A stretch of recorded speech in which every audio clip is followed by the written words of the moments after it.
নমস্কার।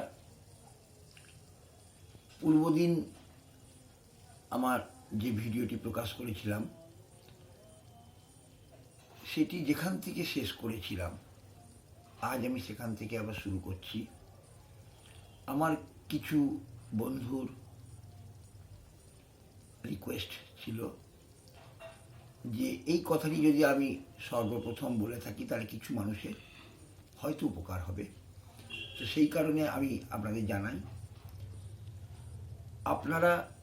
আপনাদের যদি কিছু জানবার থাকে, কিছু বুঝবার থাকে, কিছু জিজ্ঞেস করবার থাকে, তাহলে অবশ্যই কিন্তু ফেসবুক মেসেঞ্জারে আপনারা লিখে পাঠান। আমি চেষ্টা করব যথাসাধ্যভাবে আমার উত্তর দেওয়ার মতন। আজ আমি যে বিষয়টি নিয়ে আলোচনা করতে চলেছি সেটি হলো অমাবস্যায় গৃহস্থের কল্যাণ। কি করলে গৃহস্থের কল্যাণ হবে অমাবস্যায়? দারুণভাবে আপনারা উপকৃত হবেন। এবং কাল সর্পযোগ যাদের আছে, যাদের সাড়ে সাতি আছে চলছে, যাদের মাঙ্গলিক দোষ আছে, তারাও যদি এই কাজটি করে থাকেন তাহলে বিশেষভাবে উপকৃত হবেন, হবেন। এটুকুন আপনাদের জানাচ্ছি। এটা সম্পূর্ণ কর্পূরাদির ক্রিয়া। আপনারা হয়তো নিশ্চয়ই জেনে থাকবেন, সমগ্র দেবতাকুল এবং দেবীকুলের নিজস্ব কর্পূরাদি স্তোত্র আছে। সেই কর্পূরাদি স্তোত্রকে মেনটেন করে আমি কর্পূরের উপর কিছু টোটকা তৎসহ আরও কিছু আনুষঙ্গিক দিয়ে মিশ্রণ করে আমি কিছু টোটকা বের করেছি। এবং এটা সম্পূর্ণ নিজের ওপর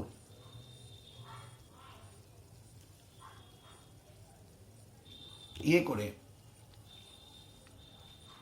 কি না, নিজের উপর প্রয়োগ করে আমি আমার নিজস্ব আত্মীয় স্বজন বন্ধু বান্ধব যারা আছেন তাদের উপর প্রয়োগ করে আমি সম্পূর্ণরূপে ফলপ্রসূ লাভ করেছি।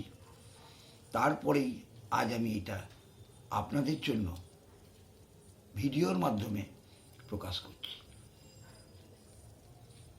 আগামী অমাবস্যা শুরু হচ্ছে আগামী সোমবার। সেই দিন থেকে আপনারা শুরু করুন, কারণ আগামী সোমবার মীন রাশিতে ভাস্কর অবস্থান করছে এবং এটি আপনারা কন্টিনিউ চালিয়ে যাবেন আগামী আশ্বিন মাস পর্যন্ত, কারণ ওই সময় ভাস্কর থাকবে কন্যা রাশিতে। তো এই 6 মাস ব্যাপী একেবারে কন্টিনিউভাবে আপনারা যদি এটাকে করে যান তো আশা করি আপনারা আপনাদের কার্য লাভে অনেক উপকৃত হবেন। এবং যে জায়গাগুলোতে আপনারা বাধাপ্রাপ্ত হচ্ছেন সেখানে অনেকভাবে উপকৃত হবেন। কিছু নয়, সামান্য কয়েকটি জিনিস আমি বলছি, আপনারা একটু মনোযোগ সহকারে শুনুন।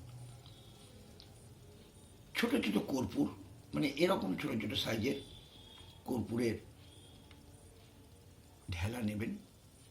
ভালো অরিজিনাল কর্পূর নেবেন, যে কর্পূরটিকে হাতে করে চেপে ধরলে গুঁড়িয়ে যায় এরকম জাতীয় ভালো কর্পূর নেবেন। ছোট যে এলাচগুলো হয়, ছোট এলাচ, ওই এলাচ দানা নেবেন। ছোট গোলমরিচ নেবেন। কিছু মিষ্টান্ন নেবেন, মিষ্টান্ন মানে কাঁচা গোল্লা মিষ্টান্ন। একটি মাটির সরা নেবেন পাত্র। আর লাগবে কিছু নারকেল ছোবড়া। সর্বপ্রথম ওই মাটির সরার মধ্যে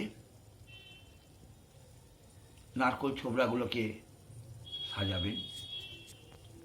তার আগে একটু বলে রাখা দরকার, সরার মধ্যে একটি ত্রিভুজ আঁকবেন এবং ত্রিভুজটির নিম্ন দিকে ত্রিভুজের কোণটি যেন থাকে।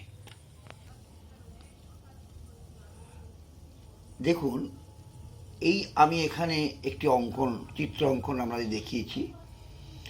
দেখুন, এই বৃত্তাকার অংশটি যেটি আছে এটি হলো সরাব ধরে নিচ্ছি। এর মাঝখানে একটি ত্রিভুজ অঙ্কন করবেন এবং ত্রিভুজের মাঝখানে দেখুন একটা গোল দেওয়া আছে। ওই জায়গাটিতে আপনি ক্রিং বীজ স্থাপন করবেন। ক্রিং, এইখানে দেখুন এই কোণটাতে আছে একটা ত্রিভুজের বাঁ দিকে যে কোণটি আছে ওই কোণটিতে রিং বীজ দেবেন।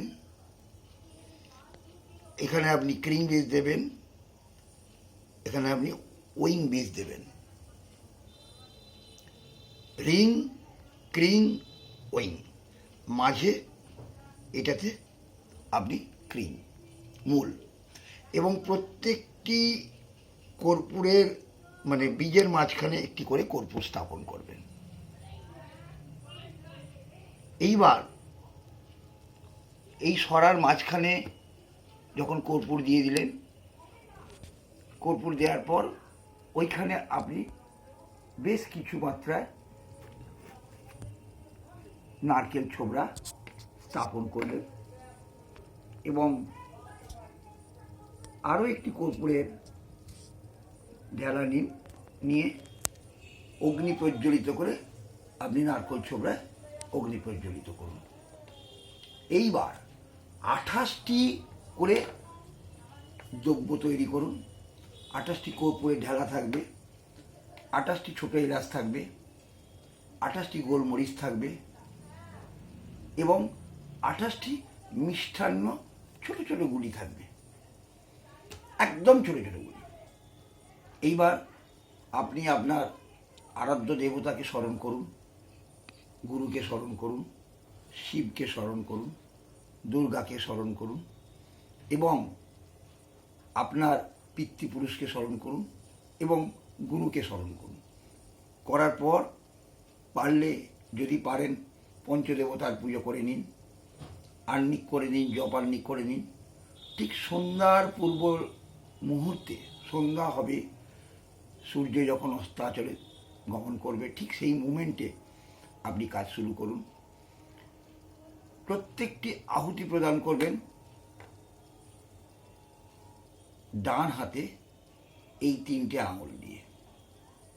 এই 3টে অঙ্গুলি দিয়ে আপনি আহুতি প্রদান করবেন। প্রথম 3টি করবেন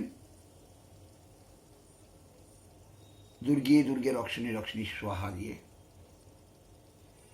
পরবর্তী 8টি করবেন হ্রিং ঐং নমশ্চণ্ডিকা ওই রক্ষ রক্ষ হুং পর স্বাহা দিয়ে। তাহলে কটা হলো? 8 আর 3 10। এরপরে আপনি দক্ষিণা কালীকে স্মরণ করে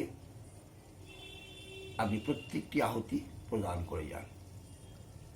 সর্বশেষে 3টে রাখবেন, একটি গুরুকে দেবেন, একটি আপনার আরাধ্যকে দেবেন এবং একটি দেবেন স্বয়ং শিবকে। দিয়ে আপনি আপনার মনস্কামনা পূর্ণ করে জানিয়ে আপনি হাত জোড় করে গুরু স্মরণ করবেন, গুরু প্রণাম করবেন। সব শেষে নারায়ণকে আপনার জপ সমাপন করে আপনি আপনার কার্য সমাধা করুন। এইবার যতক্ষণ না আপনার এই জিনিসগুলো আগুনে সম্পূর্ণরূপে ভস্মীভূত হয়ে যাচ্ছে ততক্ষণ কিন্তু স্থান ত্যাগ করবেন না। কারণ আপনি যে যে জিনিসগুলো আপনি আগুনে আহুতি প্রদান করলেন সেই আগুনের লেলিহান যে শিখা সপ্ত জিহ্বা সেখানে অবস্থান করছে ব্রহ্মার প্রকৃতি স্বরূপ, ব্রহ্মার প্রতিকৃতি স্বাহা এবং সদা। তাদেরকে যতক্ষণ না তারা এই আহার গ্রহণ করছেন ততক্ষণ কিন্তু আপনি সেই স্থান পরিত্যাগ করবেন না। এইখানে আমি আমার অনুষ্ঠানটি সমাপ্তি করছি। তবে করার আগে আপনাদের কিছু জিনিস জানিয়ে রাখি, কারণ সব জিনিস তো আর এখানে বলা সম্ভব নয় এবং বোঝানো সম্ভব নয়। তাই আপনাদের রিকোয়েস্ট করছি, যদি আপনাদের সত্যি কিছু জানবার থাকে আপনারা আমাকে ফোন করুন, সরাসরি ফোন করুন, করে জানুন। এবং এখানে এই ভিডিওটি মাধ্যমে আগামী সোমবার থেকে আপনারা শুরু করুন এবং আমি আশাবাদী আপনাদের স্বয়ং ভগবতী কোনোদিন নিরাশ করবেন না। আপনারা প্রত্যেকটি কাজ আপনারা সাকসেসফুল হবেন এবং যদি সাকসেসফুল হন তো দয়া করে আমাকে একটু জানাবেন। আমার এই চ্যানেলটিকে আপনারা লাইক করুন এবং সাবস্ক্রাইব করুন।